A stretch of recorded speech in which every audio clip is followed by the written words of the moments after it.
விமானத்தில் சாவுது. குஜராத் பார்த்துக்கணும். இதெல்லாம் துர்மரண காலம் சார். 2031 வரைக்கும் கும்பல் நிறைய தான் சாகும். கூட்டத்தில் ஸ்டாம்பேட் ஆகுது. வாழ்றதுக்கே தகுதியற்ற நாடுகள் மாதிரி ஒரே பிரச்சனைகளுடைய வீரியத்தை நிறைய இருக்கும். சனி கும்பத்தில் இருக்கிறதுனால இந்திய பகுதியும் பெரிதாக பாதிக்கும் என்றதை தான் நான் கணக்கு போட்டிருக்கேன். அதிலெல்லாம் மாற்று கருத்தை நான் மாற்ற மாட்டேன். ஆனால் இது இருந்தே தீரும். குஜராத் பார்த்துக்கணும், இமாலயா பகுதி பார்த்துக்கணும், டெல்லி பார்த்துக்கணும், நம்மளுடைய தென் மாவட்டங்களையும் கோயம்புத்தூர் எல்லாம் வரைக்கும் பாருங்கள். என்னை பொறுத்தவரைக்கும் நான் ரிசர்ச் பண்ணது 2031 வரைக்குமே உலகம் ஸ்டெடியாக இருக்காதுன்னு தான் நான் எல்லாத்துலேயும் சொல்லியிருக்கேன். உங்கள் கலாட்டாலேயும் ஏற்கனவே சொல்லியிருக்கேன்.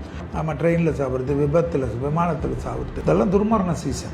இதெல்லாம் துர்மரண காலம் சார். 2031 வரைக்கும் கும்பல் நிறைய தான் சாகும். கூட்டத்தில் ஸ்டாம்பேட் ஆகுறது.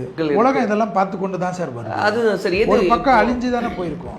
நம்ம பார்த்துருக்கோம். மகாபலிபுரம் அழிஞ்சு தானே வந்துட்டு திருப்பி வரலையா? எல்லா அழிவுகளும் இருக்கும். ஆனால் உலகம் ஓடிக்கினே இருக்கும். ஒரு பக்கம் அழிவு நடந்துக்கினே இருக்கும், ஒரு பக்கம் உற்பத்தி வந்துக்கினே இருக்கும். ஆக்கப்பூர்வம் வரக்கூடிய ஜென்ரேஷனுக்கு நல்லா இருக்கும். ஆனால் இந்த தடவை கொஞ்சம் எல்லாமே பார்த்துக்கணும். பெரிய லெவலுக்கு பணம் வீக்கங்கள், பணமே இல்லாத ஆகிறது, பெரிய கஷ்டப்படுறதெல்லாம் மனுஷன் தான் சார் கிளப்பி விடுவான். இனிமேல் அந்த காலத்துலேருந்து பிளேக் நோயிலேருந்து எல்லாமே இருந்தது. மனிதன் தன்னுடைய ரிசர்ச் மூலிமா இதை விட்டு பார்த்தா எப்படி இருக்கும்னு விடுறது. மருந்து கம்பெனிகளுடைய கொண்டாட்டம், பெரிய பெரிய தொழிலதிபர்களாக இருந்து பெரிய லெவலில் தொழிலதிபர்கள் பேரோட புகழோடு இருக்கிறவங்கெல்லாம் அவங்க முகமூடிங்களே வேறு அண்டர் கிரவுண்ட்லலாம் இருக்கும். அதெல்லாம் கண்டுபிடிப்பாங்க. அதெல்லாம் மக்கள் முன்னாடி நிறைய பேர் முகமூடிகள் கிழிக்கப்படும். தொழிலதிபர்கள், இண்டஸ்ட்ரியலிஸ்ட்டு, அவங்க மாதிரி ஒரு புனிதமானவங்க கிடையாது. இவங்க மாதிரி ஒரு தர்மம் கொடுத்தவங்களாம் பார்த்திங்கன்னா அவன் வேறு வேலை பண்ணிகிட்டு இருப்பான். அவன் மக்களுக்கு உயிருக்கு ஆபத்தை கொடுத்துட்டு இருப்பான்.